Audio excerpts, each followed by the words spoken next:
નમસ્કાર મિત્રો, વિડીયોમાં તમારું સ્વાગત છે। જી હા મિત્રો, અત્યારે હાલના મોટા અને મહત્વના સમાચાર સામે આવી રહ્યા છે। તો મિત્રો, સમાચારમાં વાત કરીએ તો સાબરમતી જેલમાં હચમચાવી નાખે તેવી ઘટના બની। અમદાવાદમાં સાબરમતી ખાતે આવેલી સેન્ટ્રલ જેલમાં એક ચોંકાવનારી ઘટના સામે આવી છે। અહીં આજે વહેલી સવારે એક કેદીએ, જેની લગભગ 9 દિવસ અગાઉ જ ધરપકડ કરીને અહીંયા લાવવામાં આવ્યો હતો, તેને જેલના બાથરૂમમાં જઈને ગળે ફાંસો ખાઈને આત્મહત્યા કરી લીધી છે।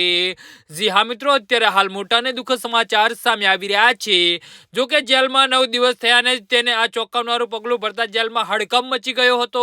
કેદીની ઓળખ નિશાન સિંહ તરીકે થઈ છે। તેની વય 31 વર્ષની હતી ને મૂળ પંજાબ અને ચોરીના ગુનામાં ઝડપાયેલા નિશાન સિંહે પોતાની પાઘડી ઉતારીને જ એનાથી જ ગળે ફાંસો ખાઈ લીધો હતો અને રાણે પોલીસે આ મામલે ફરિયાદ નોંધીને વધુ તપાસ હાથ ધરી છે। તો વિગતો મુજબ નિશાન સિંહ કાચા કામનો કેદી હતો। તેને આજે વહેલી સવારે શાંતિ નિકેતન યાર્ડમાં બેરેક નંબર 4માં બાથરૂમમાં પોતાની જ પાઘડીના કાપડના સહારે આત્મહત્યા કરી લીધી હતી।